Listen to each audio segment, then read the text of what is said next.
इस वीडियो में हम लोग देखेंगे प्रतियोगिता दर्पण सितंबर माह का।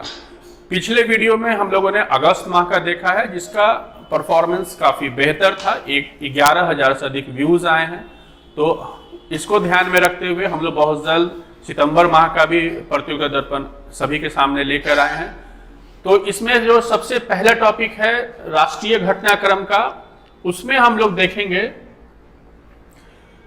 क्लास स्टार्ट करने से पहले मैं बता देना चाहता हूं कि कोई भी प्रतियोगिता दर्पण जो होता है उसका जो पहला पॉइंट होता है नेशनल करंट अफेयर्स होता है, दूसरा इंटरनेशनल होता है, तीसरा इकोनॉमी होता है, साथ में कुछ खेल से संबंधित प्रश्न उसमें रहते हैं।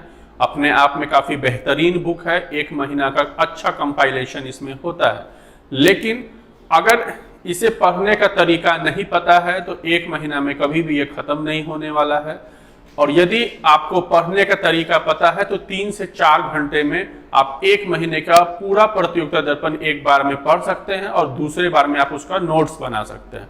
तो 1 से 2 दिन में आप कर सकते हैं यदि आपको इसका तरीका पता है तो इसमें हम लोग कोशिश करेंगे कि 2 से 3 घंटे के दौरान इस पूरे प्रतियोगिता दर्पण को पढ़ लिया जाए। तो देखते हैं इसका जो पहला टॉपिक है, द्रौपदी मुर्मू देश की नई सर्वोच्च संवैधानिक पद पर आसीन होने वाली दूसरी महिला। हम लोग को मालूम है कि आज के डेट में जो राष्ट्रपति हैं उनका नाम श्रीमती द्रौपदी मुर्मू है। इसके संबंध में हम लोग को अब प्रतियोगिता दर्पण के अनुसार देखेंगे। यहाँ पे लिखा हुआ है कि द्रौपदी मुर्मू देश की नई राष्ट्रपति आसीन होने वाली दूसरी महिला।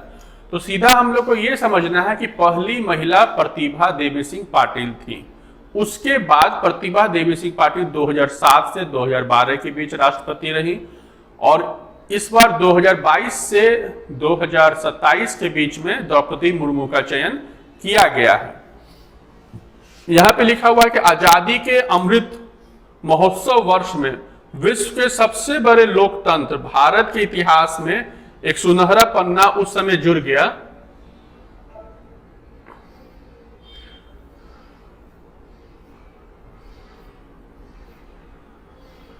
एक आदिवासी समुदाय की एक महिला द्रौपदी मुर्मू ने देश के सर्वोच्च राष्ट्रपति पद की शपथ ग्रहण की। पहली बार स्वतंत्र भारत में जन्मी एक महिला ने देश के शीर्ष संवैधानिक पद की बागडोर अपने हाथों में संभाली है। तो पहले यहाँ पे ध्यान रखना है इस शब्द का, अमृत महोत्सव वर्ष। हम लोग के बार बार यदि हम लोग देखें न्यूज़पेपर में या टेलीविजन पे तो ये अमृत महोत्सव वर्ष काफी चर्चा में है। तो आप यहाँ पे ध्यान में रखिए कि अमृत महोत्सव वर्ष है क्या। ये अमृत महोत्सव वर्ष आजादी के 75वीं वर्षगांठ के उपलक्ष्य में मनाया जा रहा है। 1947 में हमारा देश आजाद हुआ और आज 75 वर्ष हो गए हैं।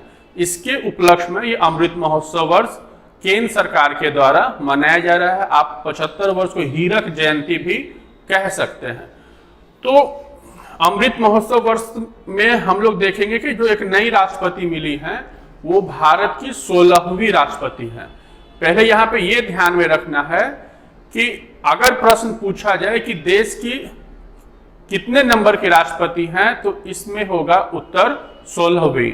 लेकिन यदि व्यक्ति वाइज पूछा जाएगा तो 15 नंबर की ये राष्ट्रपति हैं, क्योंकि हम लोग को पता है कि जो पहले राष्ट्रपति थे उनका नाम डॉक्टर राजेंद्र प्रसाद है। उन्होंने 1950 से 1962 तक राष्ट्रपति के पद को सुशोभित किया। दूसरे नंबर पे अगर आप देखिएगा तो सर्वपल्ली राधाकृष्णन है जो 62 से 67 थे। तीसरे नंबर के डॉक्टर जाकिर हुसैन थे जो भारत के प्रथम मुस्लिम राष्ट्रपति भी हैं, 67 से 69। फिर 69 से 74 जो चौथे नंबर के हैं वो वीवी गिरी हैं। 74 से 77 देखिएगा तो दूसरे मुस्लिम राष्ट्रपति फखरुद्दीन अली अहमद थे। फखरुद्दीन अली अहमद के बाद 77 से 82 के बीच में नीलम संजीवा रेड्डी थे। ये भारत में पहली बार निर्विरोध राष्ट्रपति चुने गए थे। तो ये छठे नंबर के राष्ट्रपति हो गए। 82 से 87 में 7 नंबर के जो राष्ट्रपति थे वो डॉक्टर ज्ञानी जेल सिंह थे, काफी चर्चित राष्ट्रपति थे। इन्होंने ही पहली बार पॉकेट वीटो का प्रयोग किया था। फिर 87 से 92 के बीच में वेंकट रमन राष्ट्रपति थे, वो 8 नंबर के हो गए। 9 नंबर के राष्ट्रपति 92 से 97 के बीच में के आर नारायणन थे। 92 से 97 के बीच शंकर दयाल शर्मा थे। और उसके बाद एपीजे अबुल कलाम हुए। एपीजे अबुल कलाम के बाद प्रतिभा देवी सिंह पाटिल हुई, फिर प्रणब मुखर्जी हुए। प्रणब मुखर्जी के बाद कोविंद साहब थे और आज हम लोग के समक्ष द्रौपदी मुर्मू हैं। तो ये एक सीक्वेंस जानना होगा, यदि कुछ गलती हो गया होगा तो आप इस सीक्वेंस में देख लीजिएगा, इस सीक्वेंस में देख लीजिएगा। डॉक्टर राजेंद्र प्रसाद थे, उसके बाद सर्वपल्ली राधाकृष्णन, फिर जाकिर हुसैन, वीवी गिरी, फखरुद्दीन अली अहमद। फखरुद्दीन अली अहमद के बाद नीलम संजीवा रेड्डी, ये निर्विरोध राष्ट्रपति चुने गए थे। इनके बाद ज्ञानी जेल सिंह थे। ज्ञानी जेल सिंह के बाद आर वेंकट रमन थे, ये शायद मिस हो गया था। आर वेंकट रमन के बाद शंकर दयाल शर्मा थे। फिर के आर नारायणन, ये पहले दलित राष्ट्रपति थे। के आर नारायणन जो थे वो पहले दलित राष्ट्रपति थे, ये हमें जानना आवश्यक है। साथ में ये भी जानना है कि इनके विपक्ष में एक व्यक्ति खड़े हुए थे, उनका नाम था टीएन शेषन। ये एक चर्चित आईएएस ऑफिसर थे, चुनाव आयोग के ये हेड भी थे, और वो जो राष्ट्रपति चुनाव हुआ था काफी दिलचस्प हुआ था। साथ में एपीजे अबुल कलाम उनके बाद हुए। इनके विपक्ष में लक्ष्मी सहगल ने चुनाव लड़ा था। ये लक्ष्मी सहगल कभी सुभाष चंद्र बोस के साथ काम कर चुकी थी। प्रतिभा डी पाटिल थी, ये कभी राजस्थान की राज्यपाल भी थी। प्रणब मुखर्जी को हम लोग जानते ही हैं।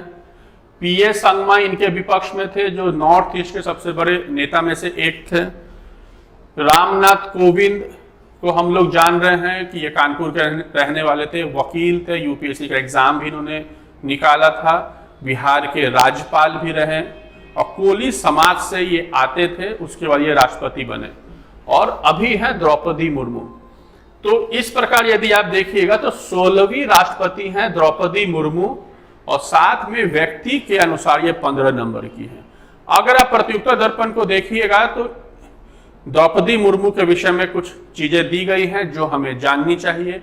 जैसे ये उड़ीसा की रहने वाली है, उड़ीसा में एक जिला है मयूरभंज, वहां की रहने वाली है। मयूरभंज में एक नेशनल पार्क है और वो टाइगर रिजर्व भी है, सिमलीपाल नेशनल पार्क, उसे हमें जानना चाहिए, जो एग्जाम के पॉइंट ऑफ व्यू से काफी महत्वपूर्ण होने वाला है।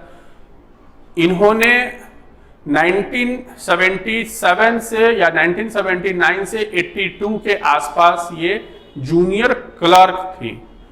रायरंगपुर एक विधानसभा क्षेत्र है, वहां जूनियर क्लर्क थी। फिर 82 से 97 के बीच ये टीचर थी। 97 में इन्होंने सरकारी नौकरी से त्याग पत्र दिया और 97 में इन्होंने रायरंगपुर विधानसभा जो क्षेत्र था वहां की वार्ड पार्षद बनी। 2000 ईस्वी में, उस समय इन्होंने बीजेपी भी ज्वाइन किया। 2000 ईस्वी में इन्होंने उड़ीसा सरकार में ये राज्य मंत्री बनी 2000 से 2004 के बीच। फिर हम लोग अगर आगे पढ़ेंगे प्रतियोगिता दर्पण में तो 2015 से 21 के बीच में द्रौपदी मुर्मू जी झारखंड की पहली आदिवासी राज्यपाल बनी। ये भी एक महत्वपूर्ण प्रश्न हो सकता है। और 2022 में हम लोग देखे हैं कि पहली आदिवासी महिला द्रौपदी मुर्मू है। आदिवासी समाज से हैं तो हमें जानना चाहिए कि संथाली आदिवासी हैं। संथाली आदिवासी की जनसंख्या सबसे अधिक झारखंड में है। ये सभी चीज इनके संबंध में पूछा जा सकता है। तो 16 नंबर और 15 नंबर जो है ये ध्यान में रखना काफी आवश्यक है।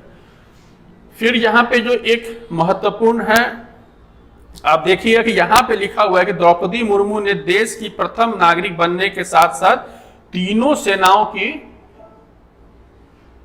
सर्वोच्च कमांडर बनकर सबसे कम उम्र में ही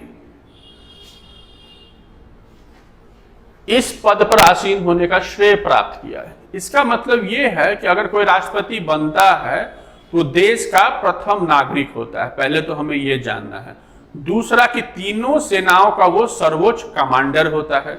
और तीसरा, इस लाइन से हम लोग ये जाने हैं कि द्रौपदी मुर्मू सबसे कम उम्र में राष्ट्रपति बनने वाली पुरुष या महिला में दोनों में सबसे कम उम्र की राष्ट्रपति हैं। साथ में हमें यह भी जानना चाहिए कि द्रौपदी मुर्मू आजादी के बाद जन्म लेने वाली राष्ट्रपति हैं।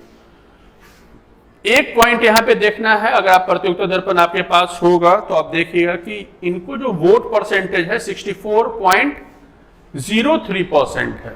ये डेटा जानना चाहिए।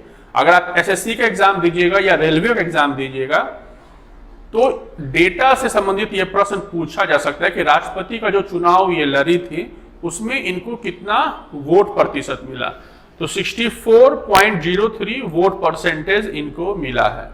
तो इसके अलावा जो बचता है वो हमारे यशवंत सिन्हा जी को मिला था। यशवंत सिन्हा विपक्ष के उम्मीदवार थे, यूपीए की तरफ से इन्होंने चुनाव लड़ा और इस बार का भी चुनाव काफी दिलचस्प था। ऐसा नहीं कहा जा सकता कि पूरी तरह एक तरफा था, उन्होंने भी काफी बेहतर तरीके से चुनाव लड़ा। वो भी झारखंड के हजारीबाग के रहने वाले हैं। बीजेपी गवर्नमेंट में कभी वो विदेश मंत्री और वित्त मंत्री के भी पद पे रहे थे। तो ये सभी चीजें हम लोग जाने हैं। तो इस टॉपिक में इतना काफी है। ये सब जो डेटा है कभी भी एग्जाम में हमसे पूछा नहीं जाता है। एक शब्द है यहाँ पे क्रॉस वोटिंग। अगर आप प्रतियोगिता दर्पण को पढ़िएगा तो ये शब्द आएगा क्रॉस वोटिंग। अब अगर कोई पूछे कि क्रॉस वोटिंग क्या होता है तो मान लिया जाए कि यदि उम्मीदवार भाजपा का है तो ऐसा माना जाता है कि भाजपा के जितने भी एमपी एमएलए हैं वो एक पक्ष में वोट करेंगे, यानी कि भाजपा के उम्मीदवार को वोट करेंगे। और अगर वो भाजपा के उम्मीदवार को वोट नहीं करके दूसरे पक्ष को वोट करते हैं तो वही क्रॉस वोटिंग कहलाता है। तो यहां पे दिया हुआ है कि भारत की 15वीं राष्ट्रपति द्रौपदी मुर्मू थी। ये व्यक्ति वाइज 15वीं राष्ट्रपति हैं। और यदि सीक्वेंस के अनुसार देखा जाए, क्योंकि राजेंद्र प्रसाद हमारे 2 बार राष्ट्रपति रहे थे, इस अनुसार ये 16 नंबर की राष्ट्रपति, क्योंकि चुनाव जो हुआ है राष्ट्रपति का वो 16वां नंबर का ये चुनाव हुआ है। इनके विषय में हमें यह भी जानना चाहिए कि अपने गांव की ये पहली महिला ग्रेजुएट है। ये अपने गांव की पहली महिला ग्रेजुएट है। तो ये सभी चीजें इस टॉपिक से हम लोग को जानना चाहिए। दूसरे टॉपिक में आए इससे पहले एक चीज हम लोग को जानना है, अनुच्छेद 54 और अनुच्छेद 55। क्योंकि ये पॉलिटिकल साइंस का क्लास नहीं है तो ज्यादा डिटेल में नहीं जाएंगे। ये 2 जो अनुच्छेद है राष्ट्रपति से संबंधित है और आने वाले समय में एग्जाम में पूछेगा। अनुच्छेद 54 ये बताता है कि राष्ट्रपति कौन हो सकता है और अनुच्छेद 55 बताता है कि निर्वाचन राष्ट्रपति का किस प्रकार होता है। एक शब्द हम लोग अक्सर सुनते हैं कि एकल संक्रमणीय मत पद्धति से राष्ट्रपति का चुनाव होता है। सुनने में काफी डिफिकल्ट लगता है लेकिन काफी आसान टॉपिक है। इसके विषय में हम लोग कभी बाद में बात करेंगे। दूसरा एक और चीज हमें जानना चाहिए कि राष्ट्रपति 12 व्यक्तियों को, देश के 12 चर्चित व्यक्तियों को राज्यसभा में मनोनीत करते हैं अनुच्छेद 80 के अनुसार, जिसका अगले टॉपिक में हम लोग पढ़ेंगे भी। तो यहाँ पे ये ध्यान रखना है कि जिन 12 लोगों का चयन वो राज्यसभा में करते हैं वो 12 लोग उनके लिए वोट नहीं कर सकते, लेकिन वही 12 लोग उपराष्ट्रपति के चुनाव में वोट कर सकते हैं। क्यों? इसलिए क्योंकि नॉमिनेशन जो होता है वो राष्ट्रपति के माध्यम से होता है और संविधान की पवित्रता को बनाए रखने के लिए ये नियम बनाया गया है कि जो व्यक्ति नॉमिनेट कर रहा है वो खुद के लिए वोटिंग नहीं करवाए। तो ये काफी बेहतर व्यवस्था है। तो इसके विषय में हम लोग दूसरे टॉपिक में देखेंगे। तो एक टॉपिक यहाँ पे खत्म होता है और बहुत सारी चीजें हैं कि इनके पति की मृत्यु हो गई या 2 पुत्रों की मृत्यु हो गई, जान जीके के लिए चलिए ठीक है, लेकिन एग्जाम से इसका कोई लेना देना है नहीं। दूसरा टॉपिक है, आप देखिएगा, ये दूसरा टॉपिक है राज्यसभा हेतु 4 नए सदस्यों का मनोनयन। देखिए, प्रतियोगिता दर्पण में तो चीजें दी हुई हैं, लेकिन रटने से बेहतर है आप उसे थोड़ा सा समझने का प्रयत्न करिए। जब बात राज्यसभा की आई तो हम लोग को जानना चाहिए कि इसे हम अपर हाउस कहते हैं। दूसरा हमें जानना चाहिए, देखिए कोई भी व्यक्ति, मान लीजिए कि वो आप हो, राज्यसभा के लिए नॉमिनेट हो या फिर आपका निर्वाचन हो, ये 2 शब्द है, दोनों अलग अलग है। एक होता है नॉमिनेशन और एक होता है इलेक्शन होना, दोनों में अंतर है, हम लोग आगे बात करते हैं उसके विषय में। तो अगर आप राज्यसभा के लिए नॉमिनेट होइएगा या फिर आपका निर्वाचन होगा तो ये 6 वर्ष के लिए होगा, लोकसभा के लिए होगा तो 5 वर्ष के लिए होगा। सामान्य सा प्रश्न है। तो यहाँ पे टॉपिक है राज्यसभा हेतु 4 नए सदस्यों का मनोनयन।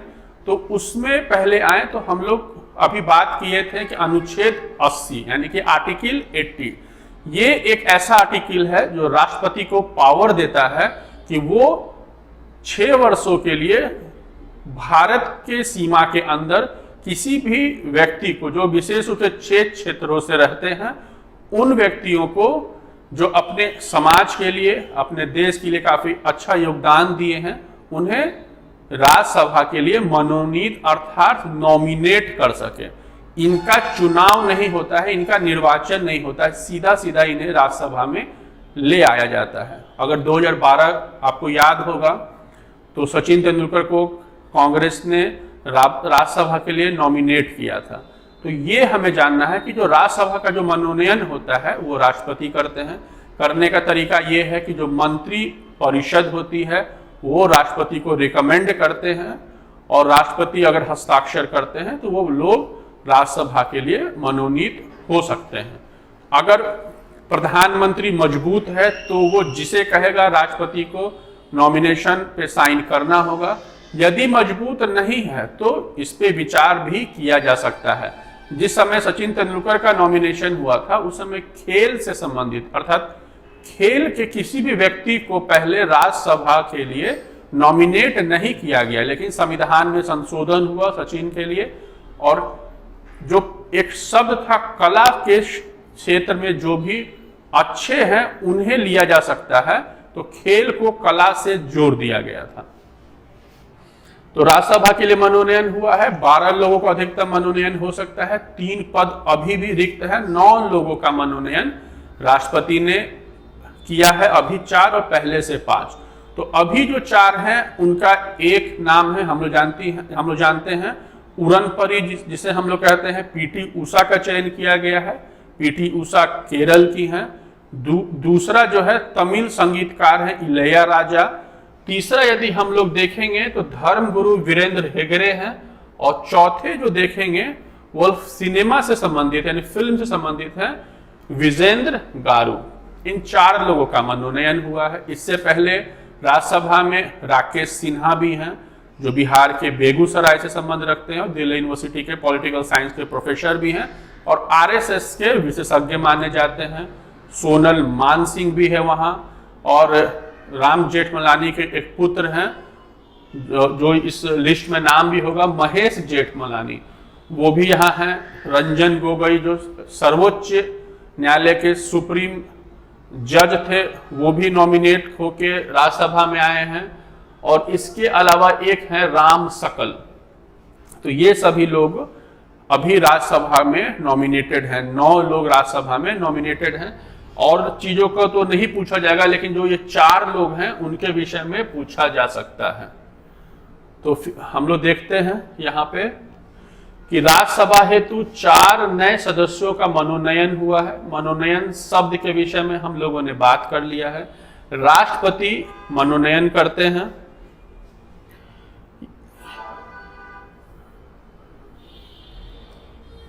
आप देखिए कि यहां पे लिखा हुआ कि मंत्रिमंडल की संस्तुति के आधार पर राष्ट्रपति द्वारा यह मनोनयन संविधान के अनुच्छेद 80 के तहत किए गए हैं।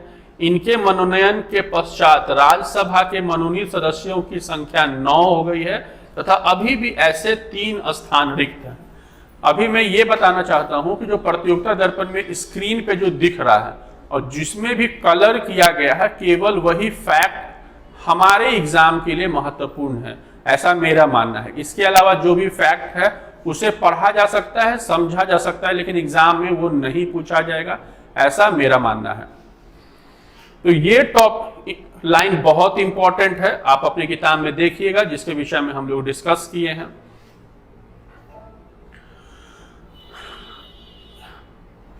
ये हमारी पीटी ऊषा है, केरल की रहने वाली हैं, और एक बार ओलंपिक में जो शायद 84 का लॉस एंजल्स का ओलंपिक हुआ था, उसमें सेकंड के 9वें हिस्से से ये कांस्य पदक से चूक गई थी।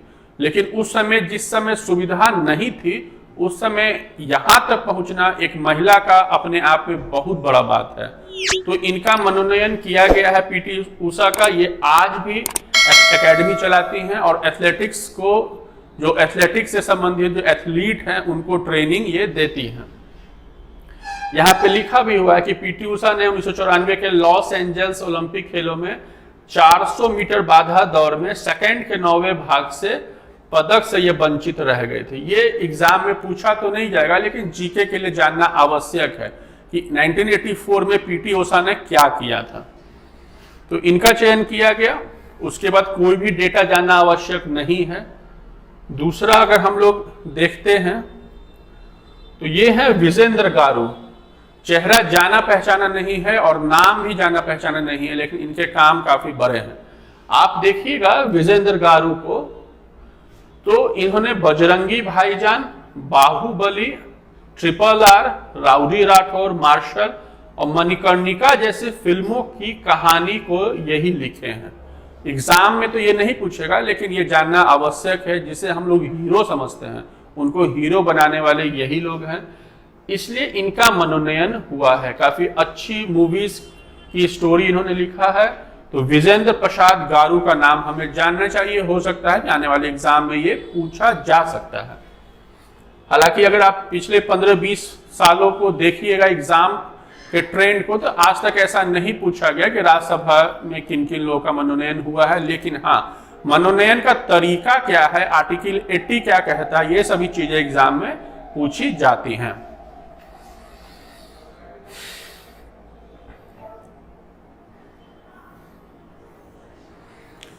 तीसरा है इलैयाराजा।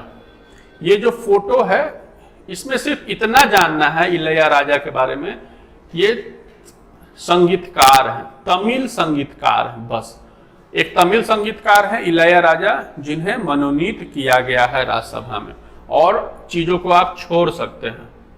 चौथे नंबर के हैं धर्मगुरु वीरेंद्र हेगड़े। धर्मगुरु वीरेंद्र हेगड़े जो कर्नाटक के रहने वाले हैं, इनका भी मनोनयन हुआ है। इसमें डिटेल आप पढ़ सकते हैं, एग्जाम में मगर पूछेगा नहीं। वीरेंद्र हेगड़े जैन धर्म से संबंधित हैं। ये डिटेल है। जैसे राम सकल एक व्यक्ति हैं। राकेश सिन्हा को यदि आप देखिएगा तो आरएसएस के पक्ष काफी मजबूती से ये टेलीविजन वगैरह पे डाला करते हैं। दिल्ली यूनिवर्सिटी के असिस्टेंट प्रोफेसर भी हैं। सोनल मानसिंह डांसर हैं, हम लोग जानते हैं। रंजन गोगोई को कोई नहीं भूल सकता है। इन्होंने राम मंदिर पर डिसीजन दिया था और उसके 1-2 दिनों में ये राज्यसभा के लिए मनोनीत हो गए थे। यहाँ पे ये एक डिबेट का प्रश्न हो सकता है। यदि आप इंटरव्यू में जाते हैं तो आपसे पूछा जा सकता है कि सर्वोच्च पद पे जाके, अर्थात सर्वोच्च न्यायालय के सर्वोच्च न्यायाधीश को क्या राज्यसभा के लिए मनोनीत होना चाहिए, क्योंकि दोनों के पद को अगर आप देखिएगा, एक सर्वोच्च न्यायालय का सर्वोच्च न्यायाधीश है और एक राज्यसभा का मनोनीत एमपी है। दोनों में अंतर है। अगर आप तुलना करिएगा पद के पावर को, तो सर्वोच्च न्यायालय के जो सर्वोच्च न्यायाधीश हैं वो पावर में नॉमिनेटेड एमपी से ज्यादा हैं। तो क्या अपने आप को डिग्रेड करना उचित है? ये एक डिबेट का प्रश्न है और हो सकता है कि किसी भी अच्छे इंटरव्यू में पूछा जा सकता है। तो रंजन गोगोई, महेश जेठमलानी, ये राम जेठमलानी के पुत्र हैं। लंदन से इन्होंने वकालत की पढ़ाई की है। काफी चर्चित मुद्दों पे इन्होंने सरकार का भी और किसी व्यक्तियों का पक्ष भी रखा है। जैसे गोधरा कांड में ये नरेंद्र मोदी के वकील थे। अमित शाह के भी कुछ केसेस में ये इन्होंने वकालत की थी। संजय दत्त के केस में भी ये संजय दत्त के सपोर्ट में थे। तो ये सभी चर्चित केसेस इन्होंने डील किया है और साथ में आप देख रहे हैं कि ये राज्यसभा के मनोनीत सदस्य हैं। पीटी उषा के बारे में हम लोग जान गए, इलैया राजा जान गए, विजेंद्र प्रसाद गारू को जान गए और वीरेंद्र हेगड़े के बारे में हम लोग जान गए हैं। सभी नाम को याद रखना आवश्यक नहीं है, बस आपको समझ लेना चाहिए।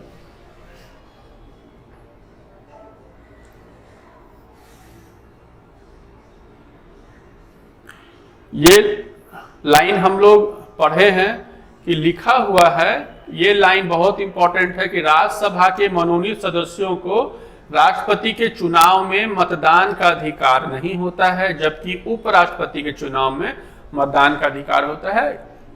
इस टॉपिक पे हम लोग पहले भी डिस्कस किए हैं। अब यदि तीसरा टॉपिक हम लोग देखते हैं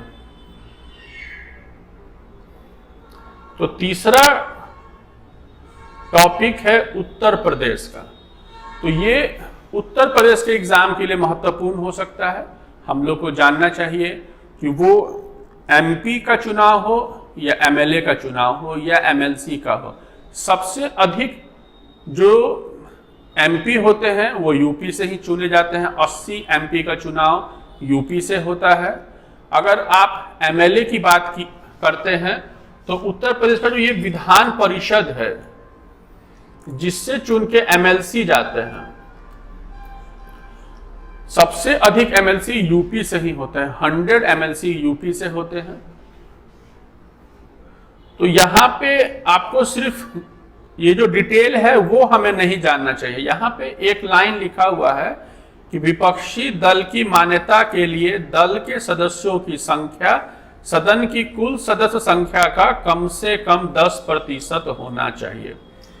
यानी कि अगर आप उत्तर प्रदेश की विधान परिषद को देखिएगा तो वहां 100 एमएलसी के लिए जगह है।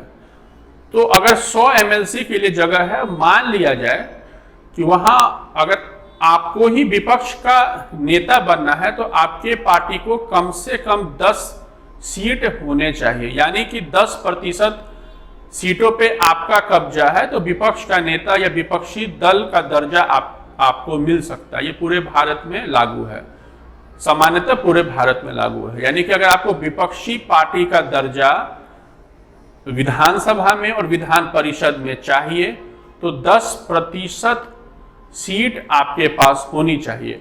और अभी एक ऐसी सर्कमस्टेंसेस बना है कि फिलहाल अगर आप देखिएगा तो उत्तर प्रदेश जो विधान परिषद है उसमें कांग्रेस का एक भी एमएलसी नहीं है। समाजवादी पार्टी के 9 एमएलसी हैं, यानी कि 1 एमएलसी उनके कम है। इस प्रकार विधान परिषद में कोई भी विपक्षी दल अब है ही नहीं। नियम के अनुसार कोई भी विपक्षी दल नहीं है। तो एग्जाम में पूछ सकता है कि विधान परिषद में या विधानसभा में अगर आपको विपक्षी दल का दर्जा चाहिए तो कितने प्रतिशत सदस्य आपके होने चाहिए? तो आंसर होगा 10%। उसके बाद इसमें कुछ भी नहीं जानना है।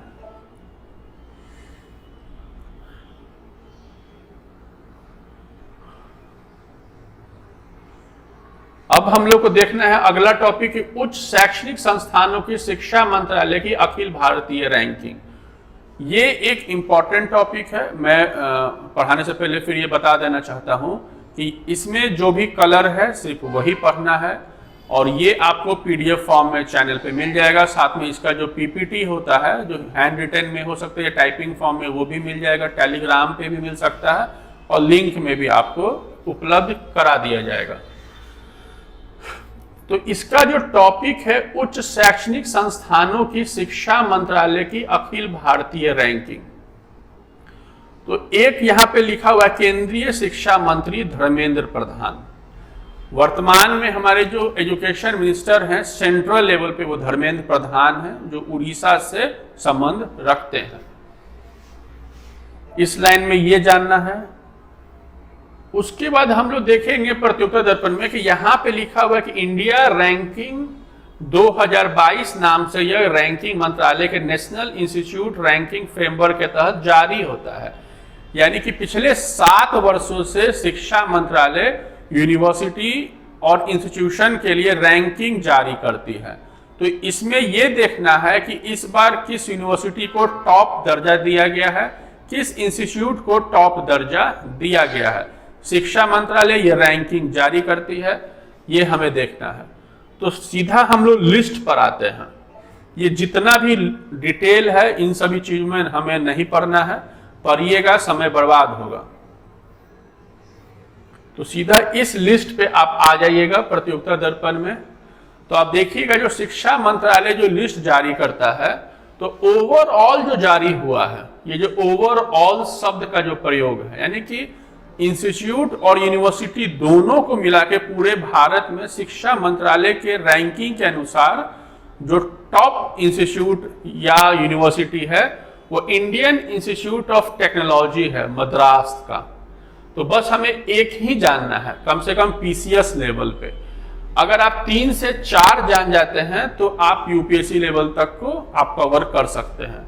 तो कम से कम एक हम लोग को जानना बहुत जरूरी है कि शिक्षा मंत्रालय ने जो भी हाल में रैंकिंग जारी की है, यूनिवर्सिटी की रैंकिंग, इंस्टीट्यूट की रैंकिंग, उसमें Indian institute of technology overall rank 1 है, ये देख लिए। दूसरा हम लोग देखेंगे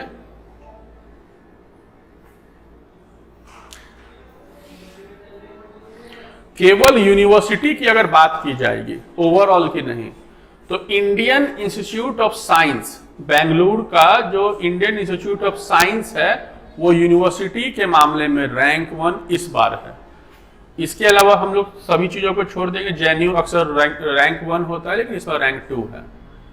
अगर आप इंजीनियरिंग कॉलेज को देखिएगा तो ओवरऑल भी और इंजीनियरिंग कॉलेज के अनुसार मद्रास आईआईटी रैंक 1 है, ये हम लोग को देखना है और सभी चीजों को छोड़ देना है। ये 3 भी आप जान रहे हैं तो काफी है, लेकिन इसके अलावा अगर देखते हैं तो मैनेजमेंट में अक्सर इंडियन इंस्टीट्यूट ऑफ मैनेजमेंट जो है वो रैंक 1 करता है, यानी आईआईएम अहमदाबाद जो है वो रैंक 1 है।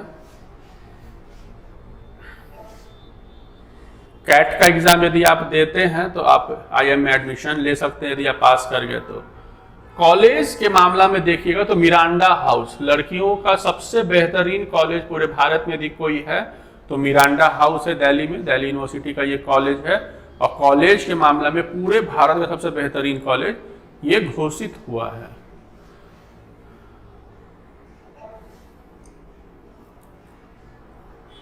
उसके बाद जितने भी डिटेल्स है आप चाहे तो छोड़ सकते हैं, लेकिन अगर देखना चाहे तो आप देखिए फार्मेसी के क्षेत्र में जामिया हमदर्द रैंक 1 है।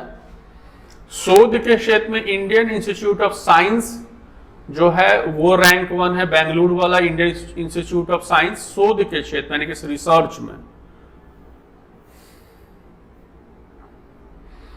डेंटल में यदि आप देखिएगा तो सविता इंस्टीट्यूट, बस इतना ही ध्यान रखना है, जो सविता इंस्टीट्यूट है डेंटल का, अगर डेंटल कॉलेज के बारे में बात किया जाए तो सविता इंस्टीट्यूट जो है वो सबसे बेहतरीन डेंटल इंस्टीट्यूट है चेन्नई में। लॉ में देखते हैं तो national law school of India university, national law school of India university Bengaluru का सबसे बेहतरीन लॉ यूनिवर्सिटी है। और सभी हो गया।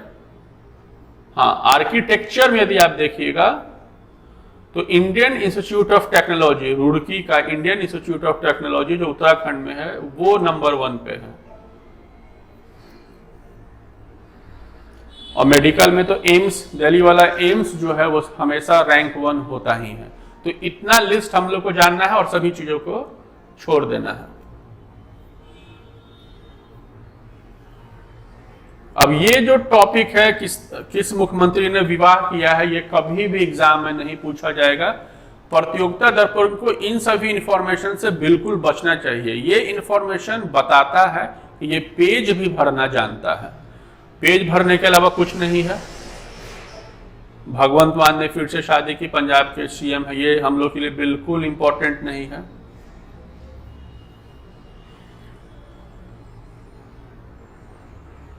अब नेशनल गेम के बारे में देखना है हम लोग को कि भारत का 36वां राष्ट्रीय खेल 27 सितंबर, ये फिर छोड़ देना है। डेट हम लोग के लिए इंपॉर्टेंट नहीं है, इंपॉर्टेंट है कि 2022 का जो नेशनल गेम है वो गुजरात में होगा। ये हम लोग को ध्यान में रखना है कि भारत का जो 36वां राष्ट्रीय खेल है वो गुजरात में होगा, 2022 वाला। तो ये एक इंपॉर्टेंट क्वेश्चन है जो एग्जाम में पूछेगा कि नेशनल गेम कहाँ होने वाला है, तो गुजरात में होने वाला है। कितने नंबर का नेशनल गेम है, तो 36वां नंबर का ये नेशनल गेम है, ये पूछा जा सकता है।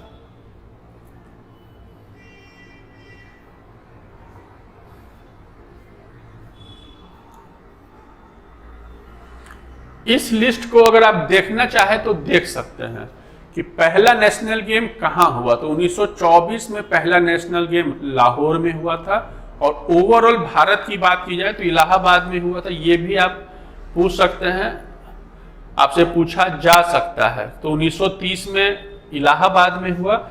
स्वतंत्रता के बाद हम लोग देखते हैं कि नेशनल गेम कहाँ हुआ था सबसे पहले। तो जब भारत आजाद हुआ तो सबसे पहले नेशनल गेम लखनऊ में हुए थे। भारत जब आजाद हुआ तो सबसे पहले जो नेशनल गेम है यूपी की राजधानी लखनऊ में हुई थी। और अभी जो नेशनल गेम होने जा रहा है वो गुजरात में होने जा रहा है। बस इतना ही हम लोग को ध्यान में रखना है, ये गुजरात में नेशनल गेम होने जा रहा है। और इसमें कुछ भी नहीं जानना, अगर कुछ नहीं जानना चाहे तो सिर्फ ये जानिए कि जो 2022 का नेशनल गेम है वो गुजरात में होने जा रहा है, 36 नंबर का नेशनल गेम है।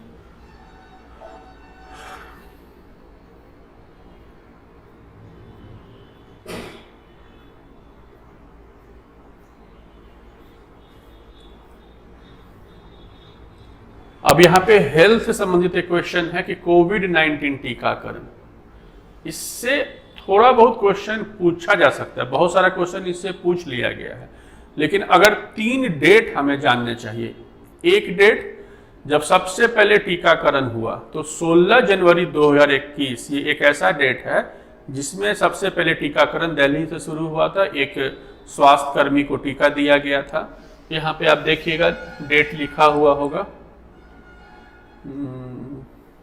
हाँ 16 जनवरी 2021, ये जो डेट है 16 जनवरी 2021 जो ये डेट है, इसमें सबसे पहले टीकाकरण की शुरुआत हुई थी। उसके 9 महीने के बाद यानी कि 21 अक्टूबर 2021 को 100 करोड़ का आंकड़ा हम लोगों ने पार किया। फिर उसके 9 महीने के बाद यानी कि 2022 में 17 जुलाई 2022 में, यानी कि 16 जनवरी 2021 को टीकाकरण शुरू हुआ। इसमें 9 महीना जोड़ देना है तो 21 अक्टूबर 2021, फिर 9 महीना जोड़ना है तो 17 जुलाई 2022। ये 3 डेट हमें जानना है। अगर एग्जाम में पूछा गया कि सबसे पहले टीकाकरण किस डेट पे शुरू हुआ, क्योंकि एसएससी वगैरह एग्जाम में, इवन बीपीएससी में भी डेट पूछ देता है। तो 16 जनवरी 2021 को सबसे पहले टीका शुरू हुआ। उसके बाद 21 अक्टूबर को 100 करोड़ टीकाकरण हो गया, और फिर 17 जुलाई 2022 को 200 करोड़ का आंकड़ा हम लोगों ने पार कर लिया है। स्वास्थ्य मंत्री का नाम हम लोग जान सकते हैं, डॉक्टर मनसुख मांडविया है। ये स्वास्थ्य मंत्री हैं हमारे, डॉक्टर मनसुख मांडविया। संभवतः ये रसायन मंत्री भी है। तो ये सभी चीजें जाननी है और देखना है कि क्या एग्जाम में हमारे लिए इंपॉर्टेंट है, और जो इंपॉर्टेंट नहीं है उसको छोड़ देना है।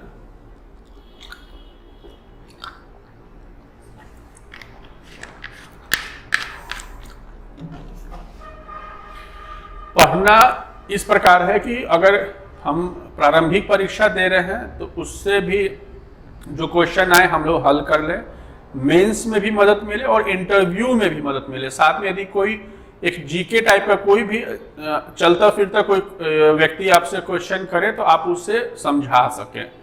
तो ये प्रतियोगिता दर्पण उसी प्रकार का किताब है, लेकिन उसमें बहुत सारे फैक्ट को हम लोग को हटा देना है और 1-2 दिन में पूरा प्रतियोगिता दर्पण पढ़ लेना है।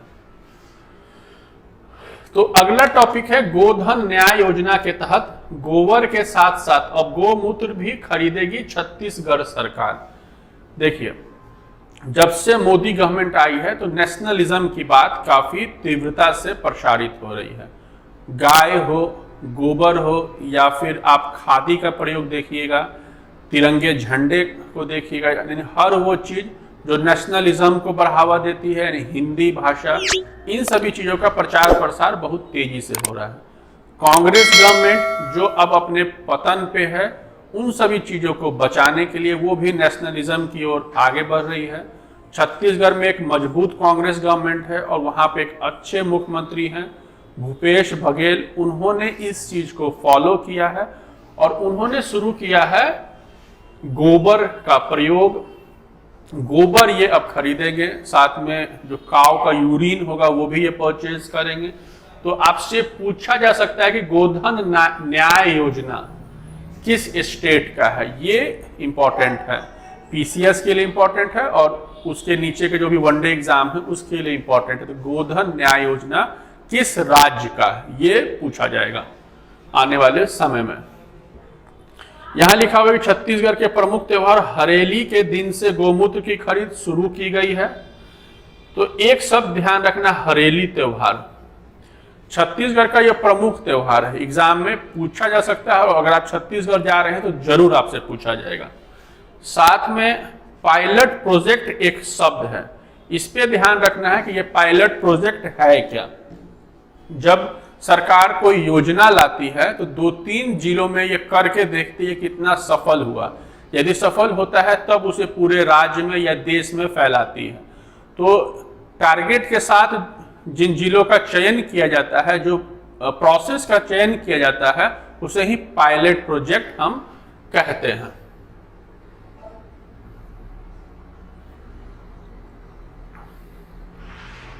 अगला टॉपिक है, ये बिल्कुल इंपॉर्टेंट नहीं है, कभी ये सभी चीजें एग्जाम में पूछी नहीं जाती है। अब नेशनल करंट अफेयर में एक टॉपिक है, अगर आप न्यूज से अवेयर होंगे तो आप देखिए कि 2015 से 22 के दौरान लगभग 1.5 लाख लोगों से अधिक ने भारत की नागरिकता का त्याग किया है। सीधा सीधा इस टॉपिक से पीटी में कभी भी क्वेश्चन नहीं पूछे जाएंगे, लेकिन मेंस में या इंटरव्यू में एक अवेयरनेस के लिए, एक समझ को समझने के लिए पूछा जा सकता है कि आखिर ऐसा क्या कारण है कि 1.5 लाख से अधिक लोगों ने 1.63 लाख ने भारत की नागरिकता को छोड़ दिया है। उसमें एक कारण ये हो सकता है कि अवसर जिधर ज्यादा बेहतर मिलेगा लोग उधर चले जाते हैं। तो अगर आप देखिएगा तो इधर बहुत सारे ऐसे 2 नंबरी लोग हैं जो भारत को लूट कर दूसरे देश चले गए हैं, जैसे कि मेहुल चौकसी या फिर नीरव मोदी या फिर विजय माल्या।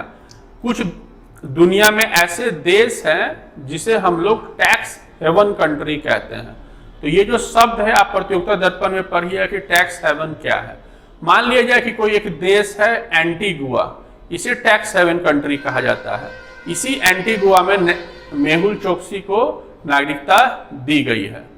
तो इसे टैक्स हेवन क्यों कहा जाता है? इसलिए क्योंकि यदि आप वहां निवेश करते हैं, बहुत बड़े मात्रा में निवेश करते हैं, तो उसके एवज में आपको नागरिकता मिल सकती है, या फिर अपने देश से बहुत सारा पैसा किसी भी तरीका से व्हाइट मनी के रूप में या ब्लैक मनी के रूप में या किसी भी फॉर्म में आप लाते हैं तो बिना किसी कागजी कार्रवाई को उसे एक्सेप्ट किया जाता है, तो और टैक्स उस पर लगता नहीं है।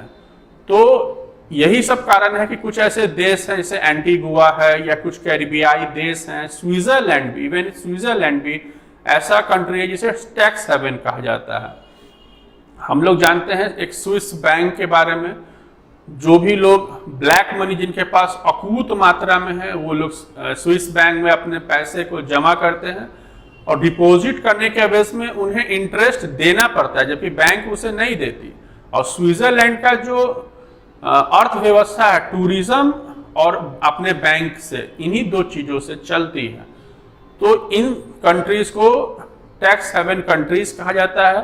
तो हो सकता है बहुत सारे ऐसे धन कुबेर जो 2 नंबर से पैसा बहुत बड़े मात्रा में कमा चुके हैं, वो पैसा को दूसरे देश ले गए होंगे और वो देश उन्हें वहां नागरिकता दिया होगा, वो लोग निवेश किए होंगे, उस पर टैक्स नहीं लगा होगा और बहुत सारी फैसिलिटीज उन्हें मिली होंगी।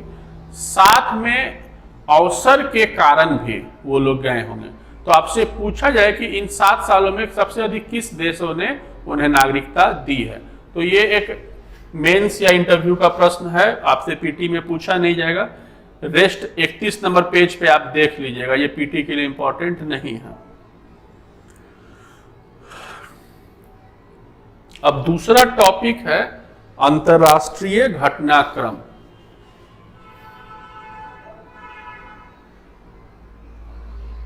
दूसरा टॉपिक है अंतर्राष्ट्रीय घटनाक्रम। इसमें आप देखिए कि भारत और पाकिस्तान के बीच कैदियों की सूची का आदान प्रदान पिछले 25-30 वर्षों से भारत और पाकिस्तान अपने कैदियों के सूचियों का आदान प्रदान करता रहा है। वर्ष में 2 बार, एक 1 जनवरी को और एक 1 जुलाई को। और साथ में जो परमाणु संयंत्र है भारत के और पाकिस्तान के, इस लिस्ट को भी दोनों देश आपस में साझा करते हैं वर्ष में 1 बार। यही चीज इस टॉपिक में है, डायरेक्टली कोई क्वेश्चन इससे बनता नहीं है, लेकिन हम लोग देख लेते हैं। एक है कि भारत और पाकिस्तान के बीच कैदियों की सूची का आदान प्रदान। प्रतिवर्ष 2 बार 1 जनवरी और 1 जुलाई को सूचियों का आदान प्रदान होता है, कैदियों के सूची का। हम लोग जानते हैं कि भारत और पाकिस्तान पड़ोसी देश है, सीमा हम लोग की मिलती है, राजस्थान की सीमा, गुजरात की सीमा, जम्मू की सीमा, पंजाब की सीमा मिलती है।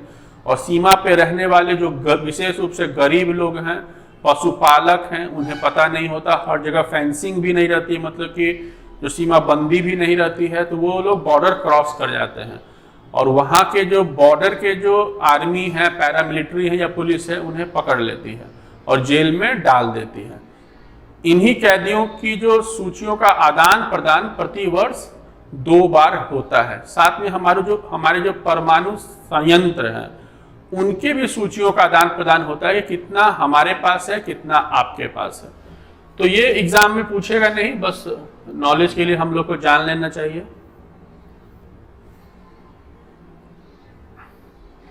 यहाँ पे दिया हुआ है कि उल्लेखनीय है कि कैदियों की सूचियों का आदान प्रदान के अतिरिक्त अपने अपने परमाणु प्रतिष्ठानों की सूचियों का आदान प्रदान भी दोनों देश प्रतिवर्ष 1 जनवरी को करता है। परमाणु प्रतिष्ठान का ऐसे आदान प्रदान के लिए दोनों देशों के बीच द्विपक्षीय समझौता 1988 को हुआ था। बस 31 दिसंबर नहीं याद रखना है, डेटा का बोझ अपने दिमाग पे नहीं डालना है। तो 1988 को एक समझौता हुआ, उसी के तहत ये फॉलो किया जा रहा है। ये भी एग्जाम के लिए इंपॉर्टेंट नहीं है।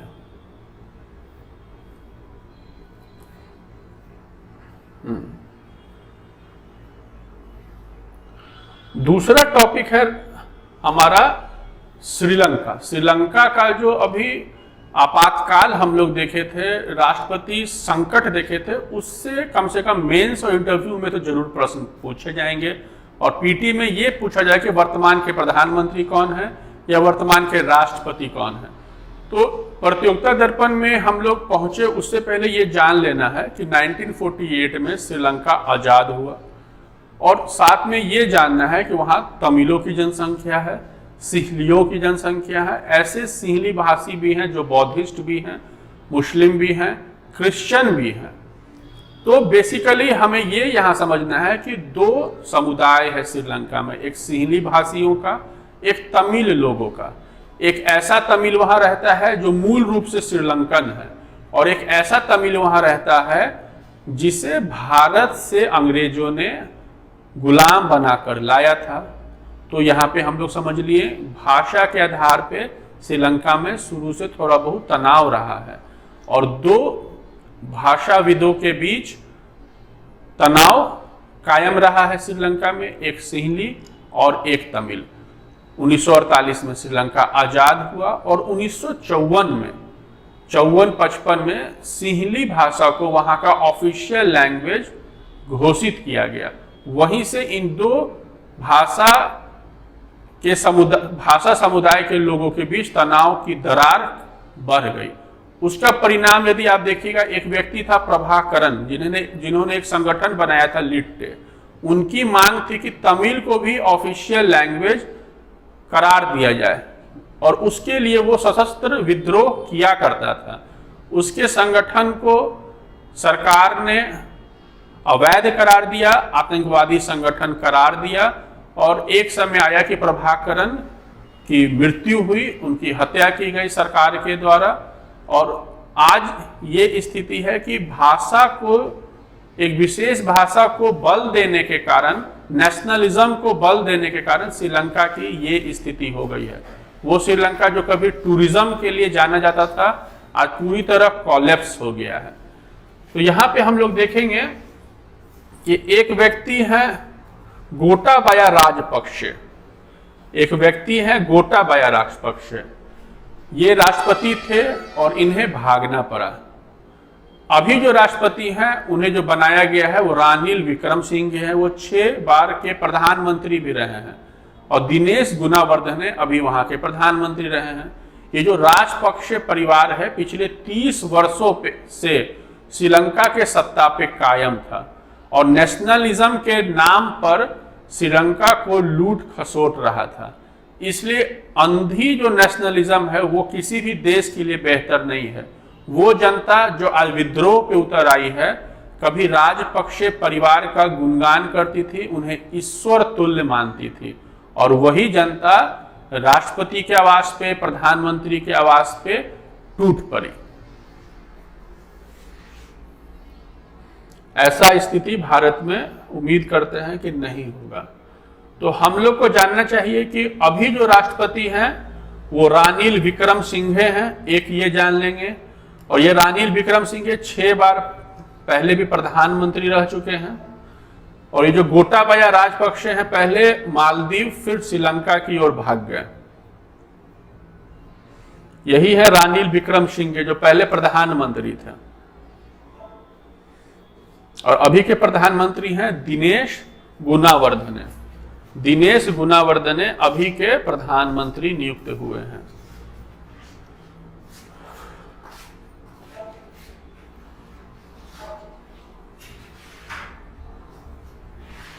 अब अगला टॉपिक है ब्रिटेन के प्रधानमंत्री बोरिस जॉनसन का त्यागपत्र। ब्रिटेन में बहुत बड़े बहुमत से बोरिस जॉनसन 2019 में प्रधानमंत्री बने। 2020 में लॉकडाउन आया, और लॉकडाउन में एक घटनाक्रम घटित हुआ। उसी घटनाक्रम ने इन्हें मजबूर किया कि प्रधानमंत्री के पद से त्यागपत्र देने का, क्योंकि एक और जहां लॉकडाउन था, वहीं दूसरी ओर इनके आवास पर पार्टी की गई, और वही पार्टी इनके लिए प्रधानमंत्री की कुर्सी को छीन लिया। तो आप इस टॉपिक को देखिएगा। देखने से पहले ये हम जान लें कि ब्रिटेन में 2 पार्टी है, एक कंजर्वेटिव पार्टी और एक है लेबर पार्टी। कंजर्वेटिव पार्टी का अभी भी गवर्नमेंट है, कार्यवाहक प्रधानमंत्री बोरिस जॉनसन ही हैं, और इनके त्यागपत्र के बाद कंजर्वेटिव पार्टी के 2 पूर्व मंत्री, एक ऋषि सुनक और एक और जो पहले वित्त या विदेश मंत्री थी, आप इसमें फोटो में देखिएगा, लिज ट्रस, ये दोनों अब प्रधानमंत्री के प्रबल दावेदार हैं। 5-6 लोग दावेदार थे, जिसमें अंतिम चयन ऋषि सुनक का हुआ है और लिज ट्रस का हुआ। ऋषि सुनक भारतीय मूल के हैं, इन्फोसिस के जो संस्थापक हैं नारायण मूर्ति उनके इकलौते दामाद हैं। एक विवाद हुआ था ब्रिटेन में, पार्टी गेट विवाद, उसमें हुआ था जो भी हम लोगों ने बात किया कि एक कमरे में ये लोग पार्टी किए, और उसमें उस कारण से मीडिया काफी नाराज हो गई, और इसी का परिणाम था इन्हें अपने पद से त्यागपत्र देना पड़ा। तो यहाँ पे आप देखिएगा लिखा हुआ है कि पार्टी गेट विवाद। तो हमसे पूछा जा सकता है कि पार्टी गेट विवाद क्या है। साथ में एक और इनके सहयोगी थे क्रिस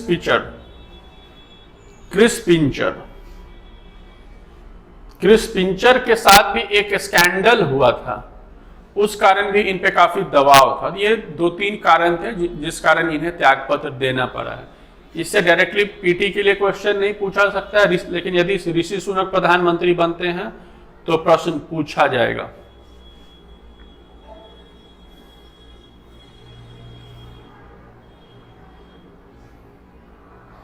आप यहाँ पे देखें कि यहाँ पे लिखा हुआ है कि नए नेता पद के लिए दावेदारी में भारतीय मूल के ऋषि सुनक, जो प्रसिद्ध उद्यमी NR नारायण मूर्ति के दामाद हैं, पूर्व विदेश मंत्री लिज ट्रस के नाम भी आगे चल रहे हैं। यानी कि ये जो ऋषि सुनक थे वो वित्त मंत्री थे कंजर्वेटिव पार्टी के, और जो विदेश मंत्री थी वो लिज ट्रस है। यही दोनों में से कोई एक प्रधानमंत्री बनने वाले हैं।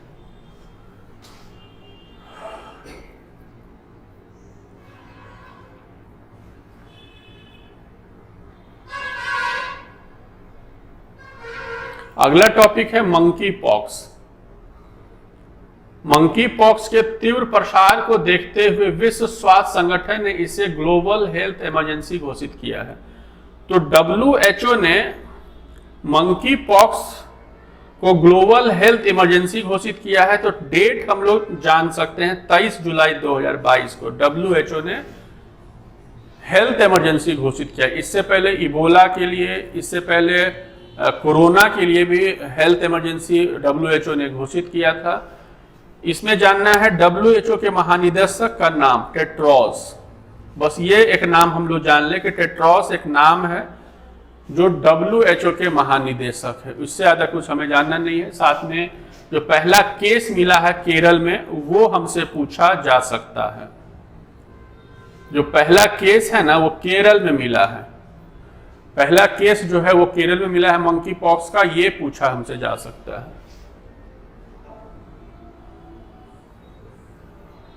अगला टॉपिक है जापान के पूर्व प्रधानमंत्री शिंजो आबे की गोली मारकर हत्या। ये भी पॉइंट का क्वेश्चन नहीं है, पीटी के लिए इंपॉर्टेंट नहीं है, बस इसे हम लोग रीड आउट करके आगे बढ़ेंगे। इतना जानना है कि जापान के सबसे लंबे समय के ये प्रधानमंत्री थे और नारा शहर में इनकी हत्या एक व्यक्ति ने कर दी है। और इन्हीं का देन है कि हमारे यहाँ बुलेट ट्रेन आने वाली है। कब आएगी ये अभी पता नहीं है, लेकिन इन्हीं के सहयोग से बुलेट ट्रेन आने वाली है। ये टॉपिक को छोड़ देना है।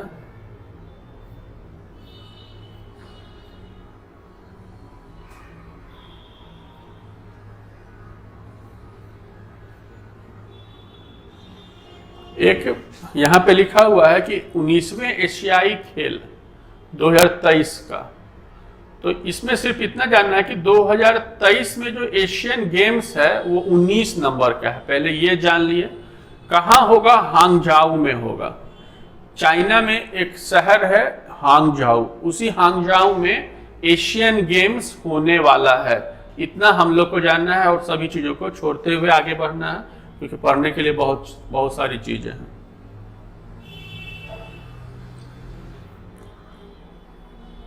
अगला बहुत इंपॉर्टेंट टॉपिक है एग्जाम के दृष्टिकोण से कि अमिताभ कांत G20 के आगामी शिखर सम्मेलन हेतु भारत के पूर्णकालिक शेरपा।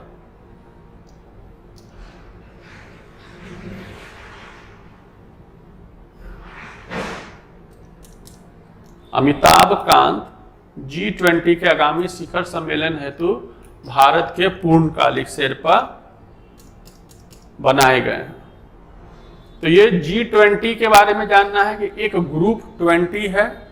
साथ में ये जानना है कि जो 2023 का सम्मेलन होने वाला है वो भारत में होगा, जम्मू कश्मीर में। तो उसका एक शेरपा बनाया गया है। शेरपा शब्द का मतलब होता है इवेंट मैनेज करने वाला। जो इवेंट मैनेज करने वाले होंगे वो अमिताभ कांत होंगे। ये वही अमिताभ कांत हैं जो कभी नीति आयोग के CEO थे। जनरली जो G20 का सम्मेलन होता है जिस देश में, उसके जो वाणिज्य मंत्री होते हैं वो शेरपा होते हैं, लेकिन इस बार एक पूर्णकालिक शेरपा प्रधानमंत्री नरेंद्र मोदी ने बनाया है अमिताभ कांत को। तो बस ये नाम जानना इंपॉर्टेंट है, एग्जाम में निश्चित पूछेगा।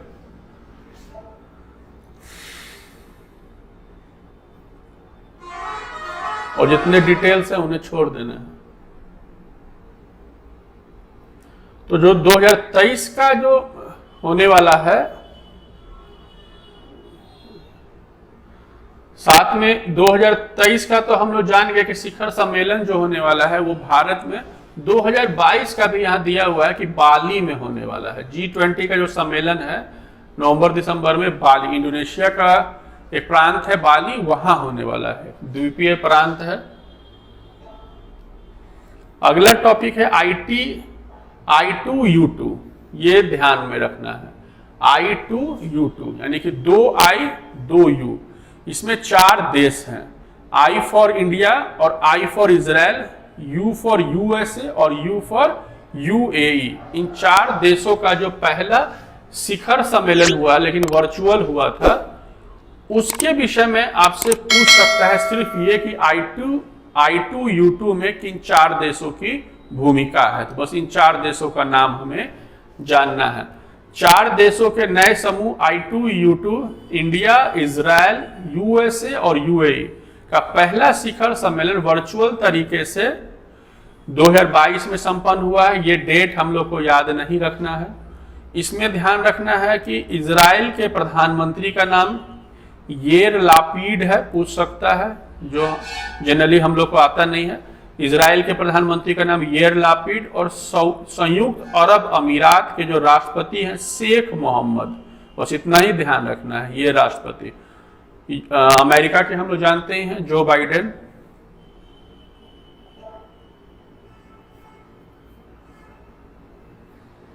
इसमें और कुछ भी नहीं जानना है। ये सब इंपॉर्टेंट हम लोग के लिए नहीं है। भारत चीन के बीच कोर कमांडर ये सब नहीं पूछता है एग्जाम में, तो इतना महत्वपूर्ण है। उसके बाद हम लोग को आर्थिक वाणिज्यिक परिदृश्य पे आ जाना है। थोड़ा सा पानी लगी ना। तीसरा इकोनॉमी से संबंधित जो प्रश्न है वो थोड़ा हम लोग देख लेंगे।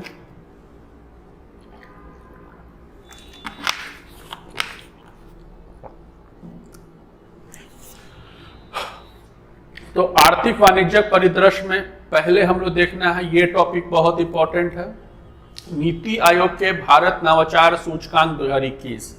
इससे गारंटीड क्वेश्चन एग्जाम में पूछे जाने वाले हैं। नीति आयोग के भारत नवाचार सूचकांक 2021 में जो नवाचार सूचकांक इनोवेशन इंडेक्स है नीति आयोग का, पिछले 2-3 वर्षों से इनोवेशन इंडेक्स एग्जाम में पूछे जा रहे हैं और 2-3 वर्षों से ये सूचकांक जारी भी हो रहा है। तो अगर हमसे पूछा जाए कि 2021 में जो नवाचार सूचकांक है, इनोवेशन इंडेक्स जो है, उसमें नंबर 1 पे कौन है, तो यहाँ पे हम लोग को देखना है कि राज्यों वो केंद्र शासित क्षेत्रों के लिए नीति आयोग ने अपने तीसरे भारत नवाचार सूचकांक को जारी किया। ये डेट इंपॉर्टेंट नहीं है, यानी कि ये जो 2021 का सूचकांक है तीसरे नंबर का है, एक ये जानना है। उसके बाद देखना है कि जो राज्य निर्धारित किए, 3 प्रकार के राज्यों की सूची जारी की, एक बड़ा राज्य, एक छोटा राज्य जिसमें केंद्र शासित प्रदेश भी शामिल है, एक तीसरा पर्वतीय राज्य और नॉर्थ ईस्ट। यानी कि पहला राज्य जो कैटेगरी है बड़े राज्यों का, जैसे बिहार, यूपी, कर्नाटक। दूसरा जो किया है वो पहाड़ी और नॉर्थ ईस्ट को एक साथ लिया है, और तीसरे नंबर पे केंद्र शासित प्रदेश और छोटे राज्यों को लिया है। तो बड़े राज्यों में कर्नाटक नंबर 1 पर है इनोवेशन के मामले में। बहुत ही इंपॉर्टेंट क्वेश्चन है, निश्चित हर एग्जाम में पूछेगा। तो कर्नाटक जो है वो नवाचार के मामले में, इनोवेशन के मामले में नंबर 1 पे है, 2 पे तेलंगाना है, 3 पे हरियाणा है। हम लोग को केवल कर्नाटक को जानना है, ज्यादा नीचे नहीं जाना है। तो कर्नाटक बड़े राज्यों में नंबर 1 पे है, सूचकांक आप छोड़ सकते हैं। फिर जहां जहां का हम लोग एग्जाम देते हैं, जैसे कि बिहार का एग्जाम देंगे, तो बिहार के बारे में जान लेना है कि इनका नंबर 15 है, और सूचकांक भी देख लेना है अपने स्टेट का 11.58। सूचकांक कितना मिला है, तो 11.58 बिहार को मिला, ये इंपॉर्टेंट है। यूपी में अगर हम लोग देखेंगे तो यूपी का स्थान 7 नंबर है और सूचकांक 14.22 है, ये देख लेना है। तो जहां जहां एग्जाम देना है उन सभी का हम लोग देख लेंगे। फिलहाल कर्नाटक नंबर 1 पर है, बिहार 15 नंबर पे है बड़े राज्यों में। उसके बाद पूर्वोत्तर में देखेंगे, पूर्वोत्तर और पर्वतीय राज्य में मणिपुर नंबर 1 पे है। पूर्वोत्तर और पर्वतीय राज्य में मणिपुर नंबर 1 पे है। उत्तराखंड पीसीएस का भी लोग एग्जाम देने जाते हैं तो उसमें देखेंगे उत्तराखंड नंबर 2 पर है और इनकी सूचकांक ये है। नागालैंड हिंदी भाषी एग्जाम हिंदी भाषी लोग एग्जाम नागालैंड, असम वगैरह में नहीं दे सकते। केंद्र शासित प्रदेश और छोटे राज्य, केंद्र शासित प्रदेश और छोटे राज्य में केवल चंडीगढ़ का देखना है कि नंबर 1 पे चंडीगढ़ है, बस और कुछ नहीं। उसके बाद इसको छोड़ देना है, इस टॉपिक को।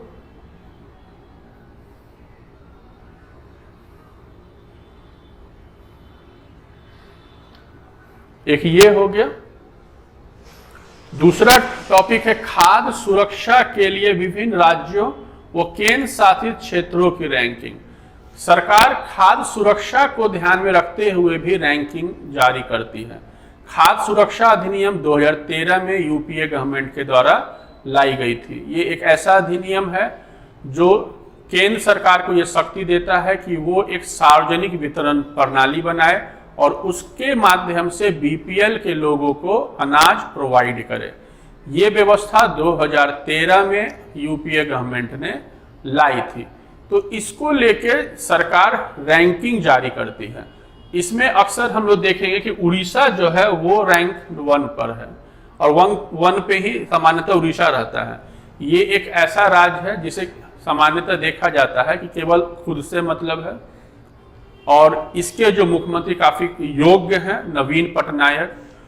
हमें मालूम है कि उड़ीसा एक गरीब राज्य है, उन्हें केवल भोजन से मतलब है। ऐसा नहीं है कि उन्हें इनोवेशन से मतलब नहीं है, किसी और चीजों से मतलब नहीं है, लेकिन वहां पे काफी गरीबी है, वहां पे आपदा आती रहती है, अक्सर बाढ़ आते हैं, चक्रवात आते हैं, जिसके कारण उनकी जो अर्थव्यवस्था कोलैप्स हो जाती है। इसलिए वहां की सरकार ने एक ऐसी व्यवस्था की है कि लोगों को कम से कम अनाज मिल जाए और ये सिस्टम उड़ीसा में काफी बेहतर है। यही कारण है कि जो खाद्य सुरक्षा अधिनियम रैंकिंग जो जारी होती है उसमें अक्सर उड़ीसा नंबर 1 पे रहता है। तो रैंक 1 में उड़ीसा है। केंद्र शासित प्रदेश में दादर, नगर हवेली और दमन एवं दीव है। ये दोनों कभी 2 अलग अलग केंद्र शासित प्रदेश थे, लेकिन अब एक केंद्र शासित प्रदेश बना दिया गया और इसकी राजधानी दमन है। बिहार का जो स्थान है ओवरऑल 7 नंबर पर है। ये ध्यान में रखिए कि बिहार का जो स्थान है ओवरऑल 7 नंबर पर है। बिहार का स्थान ओवरऑल 7 नंबर पर है।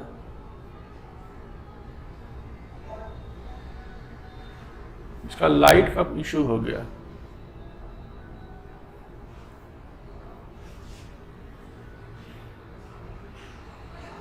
अब ब्रैकेट में देखिएगा एक टॉपिक कि जैव अर्थव्यवस्था। जैव अर्थव्यवस्था 2021 का एक रिपोर्ट है कि इसमें बताया जा रहा है कि 14.1% की वृद्धि हुई है। India bio economy report 2022। अगर इसमें क्वेश्चन पूछ लिया जाए कि इंडिया बायो इकोनॉमी रिपोर्ट 2022 में जैव अर्थव्यवस्था में कितने प्रतिशत की वृद्धि हुई है, तो 14.1। अब ये जैव अर्थव्यवस्था है क्या, यानी कि बायो इकोनॉमी, इसमें केवल ये समझना है एक ऐसी अर्थव्यवस्था जिसमें नेचुरल चीजों के माध्यम से विकास किया जाए, यानी कि जैविक प्रोडक्ट्स के माध्यम से, जैविक कृषि के माध्यम से, मछली पालन के माध्यम से, मुर्गी पालन के माध्यम से, खेती कर पशुपालन करके, यानी कुछ नेचुरल चीजों के माध्यम से जब देश को आगे बढ़ाया जाता है, इकोनॉमी को आगे बढ़ाया जाता है, तो उसे कहा जाता है जैव अर्थव्यवस्था। इसमें ज़्यादा डीप में जाने का समय नहीं है, तो केवल इतना जानना है कि इंडिया बायो इकोनॉमी रिपोर्ट 14.1%।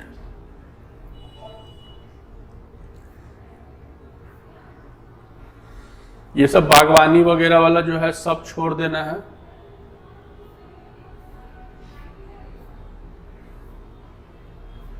ये सब कभी एग्जाम में नहीं पूछता, आप क्वेश्चन पलट के देख सकते हैं। हाँ, एक महत्वपूर्ण टॉपिक है, पहले हम लोग को ध्यान में रखना है अंकटाड। ये अंकटाड क्या है, तो आप देखिएगा इंग्लिश में लिखा रहता है अंकटाड। यूएन मतलब होता है यूनाइटेड नेशन, सी का मतलब होता है कॉन्फ्रेंस, टी का मतलब होता है ट्रेड एंड डेवलपमेंट, यानी कि यूनाइटेड नेशंस एक कॉन्फ्रेंस करता है, सम्मेलन करता है, किसके लिए? व्यापार के लिए और डेवलपमेंट के लिए। उसी सम्मेलन का नाम है अंकटाड, और ये अंकटाड रिपोर्ट जारी करता है, एफडीआई का रिपोर्ट जारी करता है। उसमें बताता है कि अंतर प्रवाह और बाह्य प्रवाह किन देशों में ज्यादा हो रहा है या कम हो रहा है। तो सबसे पहले ये एफडीआई देखना है कि क्या है। एफडीआई फॉरेन डायरेक्ट इन्वेस्टमेंट, और एक होता है फॉरेन पोर्टफोलियो इन्वेस्टमेंट। इन दो चीजों को पहले समझना है कि एफडीआई का मतलब क्या है, यानी कि प्रत्यक्ष विदेशी निवेश।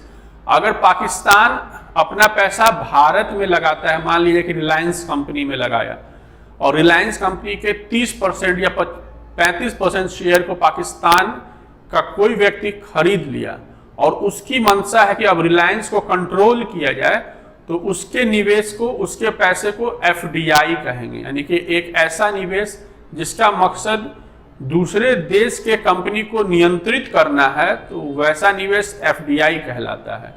और एक ऐसा निवेश जिसका मकसद केवल शेयर खरीदना है, कंट्रोल करना नहीं है, तो वो एफपीआई यानी पोर्टफोलियो इन्वेस्टमेंट कहलाता है। तो इसमें एफडीआई में दिया गया है अंतर प्रवाह यानी इनर फ्लो और आउटर फ्लो, यानी इसमें कौन कौन सा देश आगे है।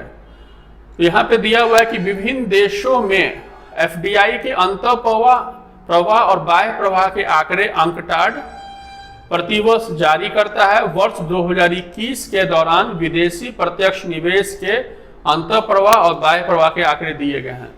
तो यहाँ पे देखिएगा अंतर प्रवाह, ये शब्द जो है, अंतर प्रवाह का मतलब होता है कि मान लीजिए कि भारत एक देश है, तो वो यदि अपना पैसा पाकिस्तान में लगाया तो वो अंतर प्रवाह होता है, यानी अंदर से पैसा बाहर की ओर गया।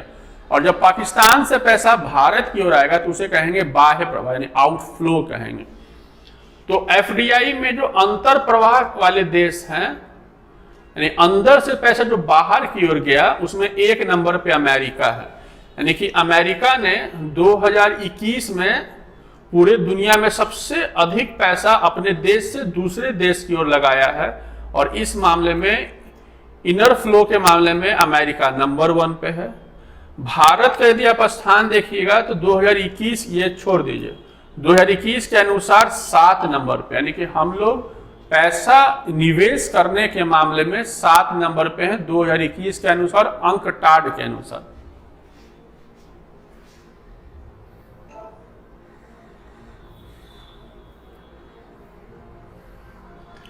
अब बाह्य प्रवाह के मामले में देखा जाए कि बाहर से जो पैसा आता है उसमें भी अमेरिका नंबर 1 पे है, यानी कि ये सबसे अधिक निवेश भी करता है और यहां सबसे अधिक निवेश आता भी है।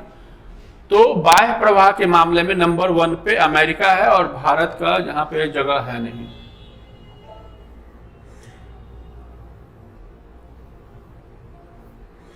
और इसमें डेटा में कुछ नहीं जानना है। एक बहुत इंपॉर्टेंट है यहां पे कि वाणिज्य एवं उद्योग मंत्रालय की एक रिपोर्ट है, उसमें बताया जा रहा है कि सिंगापुर, अमेरिका और मॉरिशस और नीदरलैंड, ये 4 ऐसे देश हैं जो भारत में सबसे अधिक इन्वेस्टमेंट करते हैं।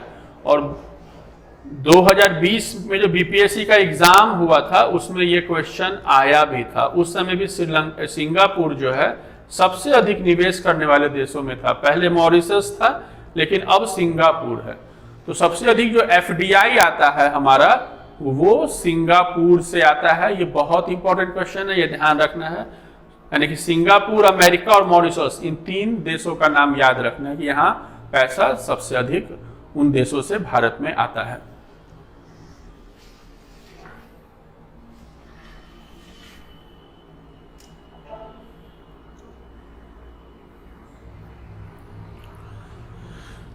अब जैसे कि एक तो हम लोग जान गए कि सबसे अधिक पैसा सिंगापुर देता है निवेश के माध्यम से, फिर अमेरिका देता है, उसके बाद मॉरिशस देता है हमें। सबसे अधिक इन्वेस्टमेंट भारत में किस क्षेत्र में होता है? तो कंप्यूटर के क्षेत्र में, कंप्यूटर सॉफ्टवेयर और हार्डवेयर। बस ये हमें जानना है कि सबसे अधिक इसी क्षेत्र में इन्वेस्टमेंट होता है, कंप्यूटर सॉफ्टवेयर एवं हार्डवेयर। अब रामसर स्थल के बारे में आप टॉपिक में देखिएगा होगा, एक और इंपॉर्टेंट पॉइंट छूट गया है। देखिए कि सबसे अधिक जो एफडीआई है पहले शायद केरल में आता था, लेकिन अब कर्नाटक में आता है। कर्नाटक नंबर 1 पे है और केंद्र शासित प्रदेश में दिल्ली में सबसे अधिक निवेश आता है।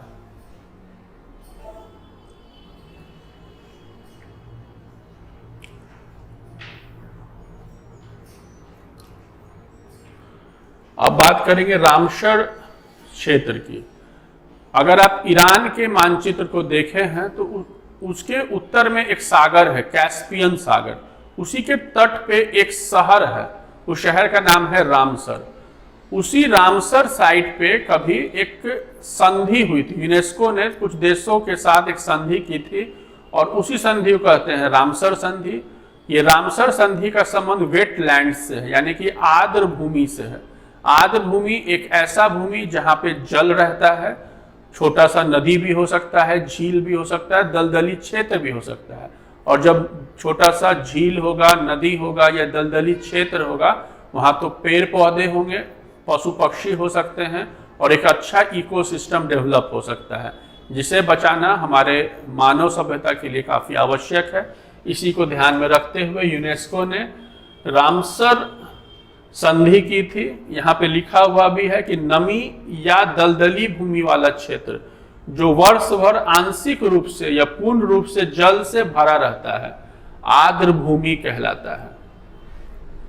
अभी 3-4 साइट को रामसर साइट घोषित किया गया है, जिसमें गुजरात का 3 आर्द्र भूमि है, जिसमें है किरीकिरी पक्षी अभ्यारण्य 1, Pallikaranai marsh reserve 2, Pichavaram mangrove 3, Mizoram का पाला आर्द्र भूमि 4 और मध्य प्रदेश का सांख्य सागर। इन 5 का नाम हमें जानना आवश्यक है, जो अभी हाल में 5 साइट को आर्द्र भूमि अर्थात रामसर भूमि का दर्जा दिया गया है। अभी 75, इसमें तो 54 दिया हुआ है, लेकिन 75 से ज्यादा रामसर साइट भारत में है। सबसे पहले चिल्का झील को रामसर साइट घोषित किया गया था। यदि आप बीपीएससी का या बिहार के किसी भी एग्जाम को आप देते हैं तो आपको जानना चाहिए कि बिहार के भागलपुर में एक झील है, कांवर झील, वो एक रामसर साइट है। सबसे अधिक रामसर साइट उत्तर प्रदेश में है।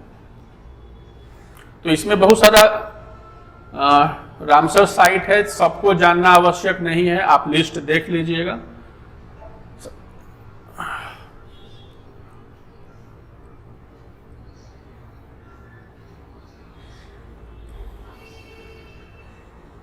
इन सभी चीजों को छोड़ देना है, सिर्फ ये अब जानना है कि भारत की सर्वाधिक धनी महिलाओं में रोशनी नडार का पहला और नायिका की फागुनी नायर का दूसरा स्थान। एक रिपोर्ट है Kotak Hurun report. Kotak Hurun report बताता है कि ये जो फागुनी नायर है ये भारत की सबसे अमीर महिला है। फागुनी नायर HCL कंपनी की मालकिन है। फागुनी नायर ये सबसे अमीर महिला है भारत की, ये इंपॉर्टेंट है, फागुनी नायर। और नायिका कंपनी की रोशनी नडार, प्लास्टिक बनाने वाली, प्लास्टिक प्रोडक्ट बनाने वाली कंपनी है नायिका, उसकी मालकिन है रोशनी नडार। ये भारत की 2 नंबर की, यानी कि रैंक में 2 नंबर पे ये सबसे अमीर महिला है रोशनी नडार, और नंबर 1 पे है फागुनी नायर। जैसे कि अभी हमारे अडानी साहब नंबर 1 पे हैं पूरे एशिया में अमीर आदमी में, अगर भारत की बात की जाएगी तो फागुनी नायर नंबर 1 पे है।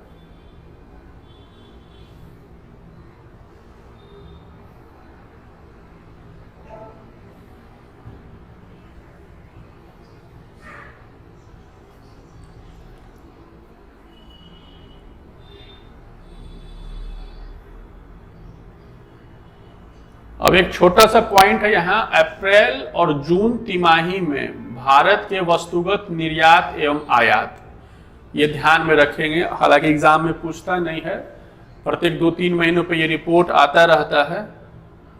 तो अप्रैल, मई और जून में जो ट्रेडिंग हुआ है भारत का, उसका ये रिपोर्ट है।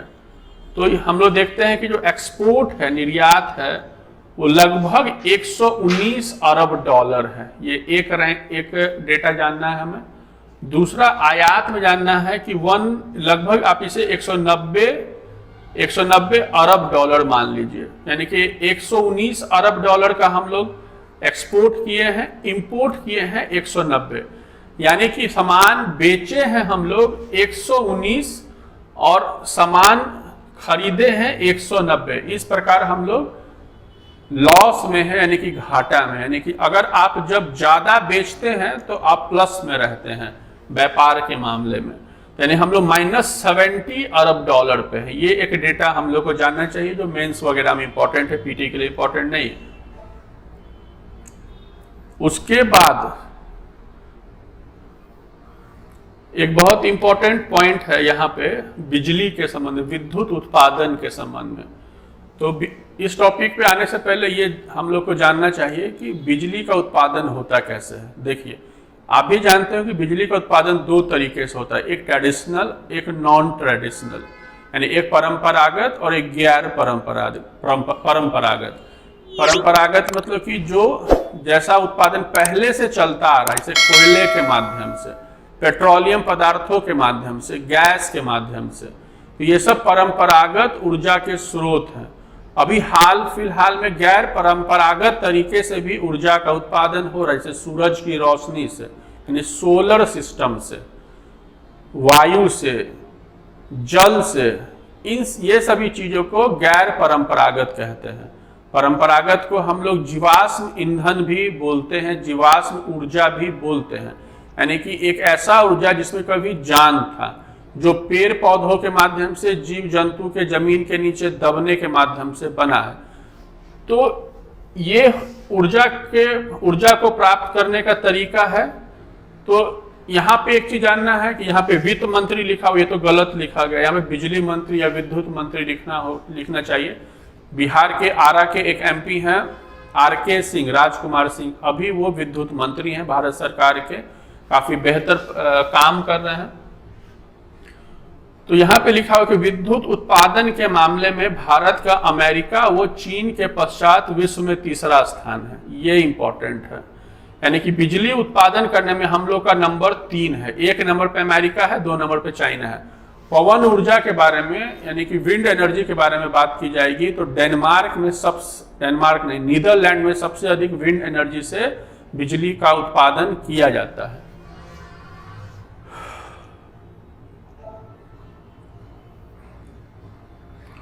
यहाँ पे एक लिखा हुआ है कि देश में विद्युत की कुल लगभग, आप इसको मानिए, लगभग 4 लाख मेगावाट स्थापित क्षमता में जीवाश्म ईंधन, यानी कि यहाँ पे सिर्फ ये जानना है कि जो बिजली का उत्पादन हो रहा है भारत में लगभग अभी 4 लाख मेगावाट हो रहा है, लगभग 4,03,000 मेगावाट। इतना बिजली हम लोग पैदा कर रहे हैं, यानी कि 4 लाख मेगावाट में 60% ट्रेडिशनल रहता है और 40% नॉन ट्रेडिशनल होता है। यहाँ पे एक चार्ट दिया हुआ है, उस चार्ट पे हम लोग डायरेक्ट चलेंगे। ये चार्ट हम लोग के लिए बहुत इंपॉर्टेंट है। जैसे हम लोगों ने बात किया जीवाश्म ईंधन का, कोयला, लिग्नाइट, गैस और तेल, ये जीवाश्म ईंधन में आता है और जीवाश्म ईंधन में भी सबसे अधिक उपयोग कोयला का होता है। आप देखिए कि लगभग 50% कोयला से बिजली पैदा की जाती है। एक ये हम लोग को जान लेना है कि ट्रेडिशनल हो या नॉन ट्रेडिशनल, सब में सबसे अधिक यदि बिजली उत्पादन हो रहा है तो कोयले की मदद से हो रहा है। तो 50% बिजली का उत्पादन कोयले के मदद से होता है, एक ये जान लेंगे। तो यहाँ पे ये जो 58.5% है, इसको आप 60 मानिए, क्योंकि एग्जैक्ट डेटा यहाँ पे नहीं पूछेगा।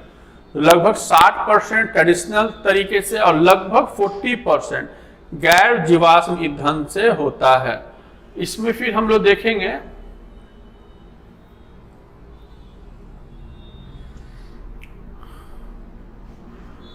जल विद्युत से हम लोग बिजली पैदा करते हैं लगभग 12%, इसको लगभग 12% हम लोग को मानना है। पवन, सौर और अननवीकरणीय ऊर्जा, नवीकरणीय मतलब कि रिसाइकल जिसे हम लोग कर सके, जिसका ह्रास नहीं हो, जिसे हम लोग अक्षय ऊर्जा कहते हैं। जैसे सूरज, वो कभी खत्म नहीं होने वाला है, खत्म भी होगा तो हम लोग के बाद ही खत्म होगा। तो पवन, सौर और अननवीकरणीय ऊर्जा 28% है। केवल यदि पवन की बात की जाए तो 10% हम लोग वायु से यानी पवन से बिजली पैदा करते हैं। सोलर एनर्जी 14%, ये काफी अच्छे स्थिति में है। बायोमास से लगभग 2.5%। Waste to energy 0.5। Waste to energy का मतलब जो हमारे घर का कचरा है उससे भी एनर्जी पैदा की जा सकती है। तो इतना हम लोग को जानना है इस चार्ट में। ये चार्ट काफी इंपॉर्टेंट है एग्जाम के पॉइंट ऑफ व्यू से। ठीक चल रहा है? कितना? अच्छा ठीक। अच्छा,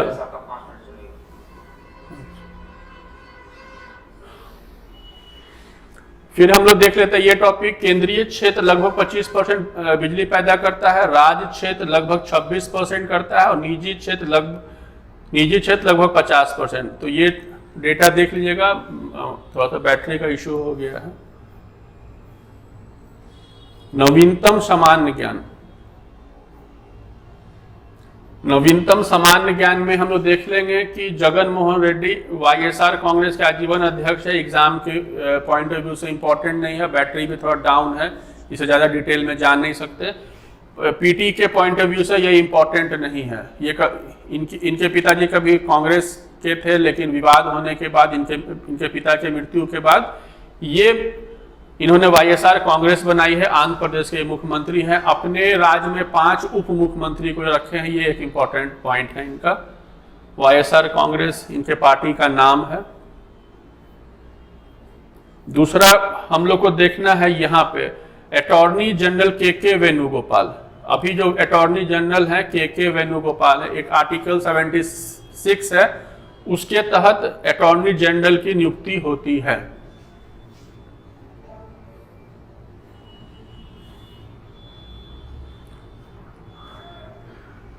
फिर अवार्ड में देखना, ये बहुत इंपॉर्टेंट है। राजेंद्र प्रसाद के नाम पे एक देश के पहले राष्ट्रपति डॉक्टर राजेंद्र प्रसाद की स्मृति में अकादमिक उत्कृष्टता के लिए लोक प्रशासन पुरस्कार इस वर्ष दिए जाने की घोषणा की गई। यानी कि पब्लिक एडमिनिस्ट्रेशन में जो पुरस्कार मिलेगा राजेंद्र प्रसाद के नाम से मिलेगा।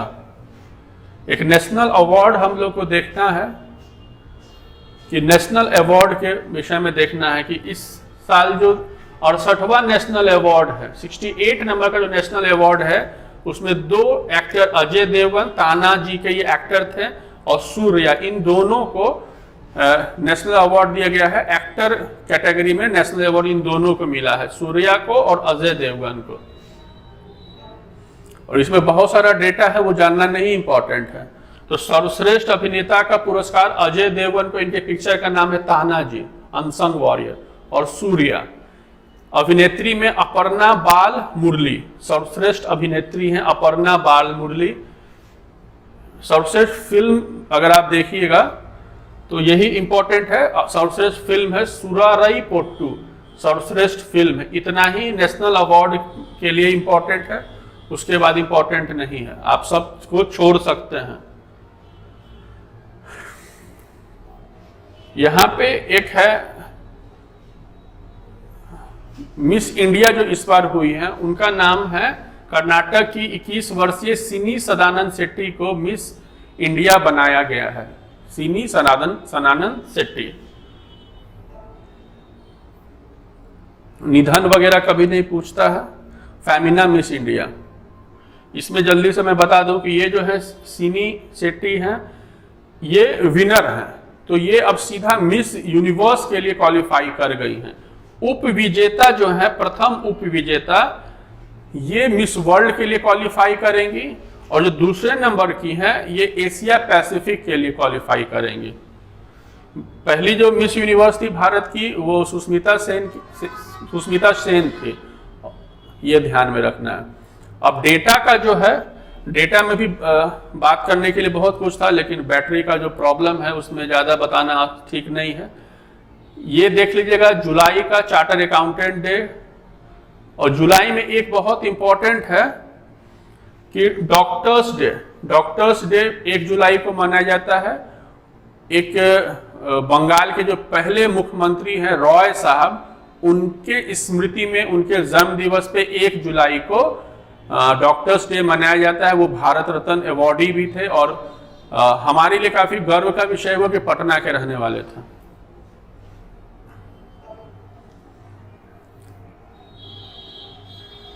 तो ये डेटा हम लोग को देख लेना है। सहकारिता दिवस इंपॉर्टेंट है और सहकारिता मंत्री अभी अमित शाह हैं, ये भी ध्यान में रखना है। संयुक्त राज्य अमेरिका का स्वतंत्रता दिवस 4 जुलाई इंपॉर्टेंट है। विश्व जनसंख्या दिवस इंपॉर्टेंट है। युवा कौशल दिवस इंपॉर्टेंट है, जो भी कलर है वो इंपॉर्टेंट है। विश्व इमोजी दिवस 17 जुलाई। नेल्सन मंडेला दिवस, जिन्हें शांति का पुरस्कार, शांति का नोबेल मिला हुआ है, तो ये सब चीज इंपॉर्टेंट है। पुस्तक में the girl in room number 105 Chetan Bhagat का है, ये इंपॉर्टेंट है पुस्तक में बस। बैंक राष्ट्रीयकरण दिवस इंपॉर्टेंट इसलिए है कि इसी डेट को 19 जुलाई 1969 को प्राइवेट बैंक का राष्ट्रीयकरण किया गया था। 14 बैंकों का राष्ट्रीयकरण इंदिरा गांधी ने किया था।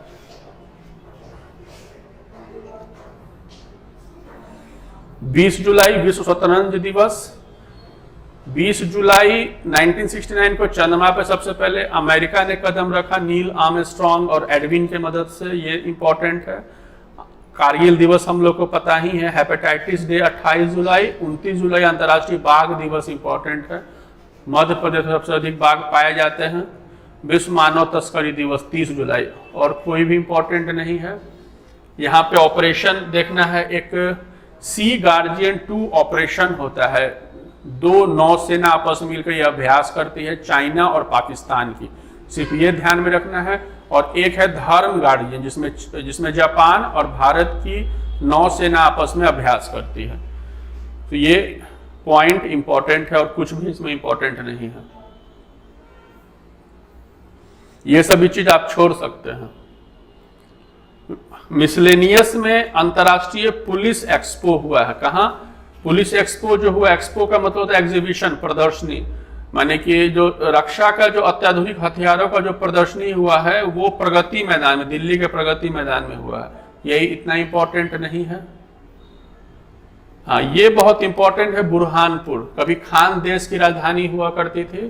1601 में अकबर ने इसे अपने मुगल साम्राज्य में शामिल कर लिया था, खान देश को। तो खान देश की राजधानी थी बुरहानपुर, जो आज मध्य प्रदेश में है। मध्य प्रदेश और महाराष्ट्र के बॉर्डर पर है। देश का पहला हर घर जल वाला जिला घोषित हो गया है। इसमें इतना ही जानना है। जल शक्ति मंत्री जो है देख लेना है, गजेंद्र शेखावत है। एथलेटिक्स में देखना है कि विश्व एथलेटिक्स चैंपियनशिप जो हुआ है वो अमेरिका के ओरेगन राज्य के यूजीन में हुआ है। अमेरिका के ओरेगन राज्य है। अगर अमेरिका के मानचित्र को देखिएगा तो उत्तरी दिशा में एक राज्य है, उत्तर पश्चिमी में ओरेगन, वहां एक छोटा सा शहर है यूजीन, वहीं भी वर्ल्ड एथलेटिक्स हुआ है। 18 नंबर का वर्ल्ड एथलेटिक्स हुआ है, ये इंपॉर्टेंट है।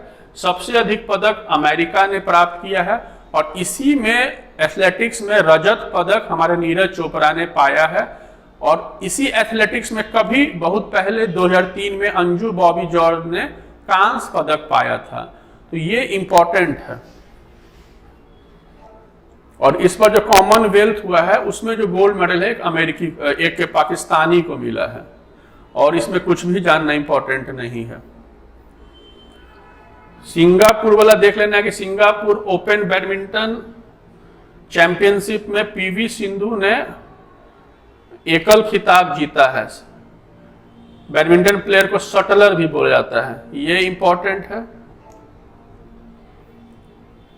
नीरज चोपड़ा का विश्व एथलेटिक्स चैंपियनशिप में रजत पदक। विश्व एथलेटिक्स में पदक जीतने वाले पहले भारतीय पुरुष, पहले अंजू बॉबी जॉर्ज महिला थी, 2003 में जो जीती थी। क्रिकेट नहीं पूछता है, टेनिस नहीं, जनरली नहीं पूछता है। टेनिस में देखना है विंबलडन। टेनिस में देखना है विंबलडन। विंबलडन एक ऐसा टेनिस टूर्नामेंट जो पूरी दुनिया का सबसे पुराना टेनिस टूर्नामेंट, जो लगभग 1850 या 70 के आसपास शुरू हुआ था। एक ग्रैंड स्लैम होता है। पहले ऑस्ट्रेलियन ओपन होता है, फिर फ्रेंच होता है, फिर आपको विंबलडन होता है, फिर यूएस ओपन होता है। तो विंबलडन जो हुआ है उसमें जीता किसने है? तो ट्रॉफी में जो हम लोग ये फोटो देख रहे हैं, नोवाक जोकोविच, सर्बिया के रहने वाले हैं नोवाक जोकोविच, विंबलडन टेनिस यही इन्होंने जीता है। एक महिला का भी फोटो आप देखिएगा, नोवाक जोकोविच ने टेनिस जीता है विंबलडन का, और महिला में जीती हैं एलेना, कजाकिस्तान की, पहली बार कजाकिस्तान की प्लेयर जीती हैं। और इसमें बस यही जानना है फिलहाल कि राष्ट्रमंडल खेल जो 2022 का बर्मिंघम में होने वाला है, कॉमनवेल्थ गेम, कॉमनवेल्थ का मतलब होता है ऐसे देश जो कभी अंग्रेजों के गुलाम थे, उन्हीं देशों को मिलाकर कॉमनवेल्थ गेम खेला जाता है। जैसे हम लोग हैं, भारत है या श्रीलंका कभी अंग्रेजों के गुलाम हुआ करते थे। क्रिकेट को भी इस बार शामिल किया गया था।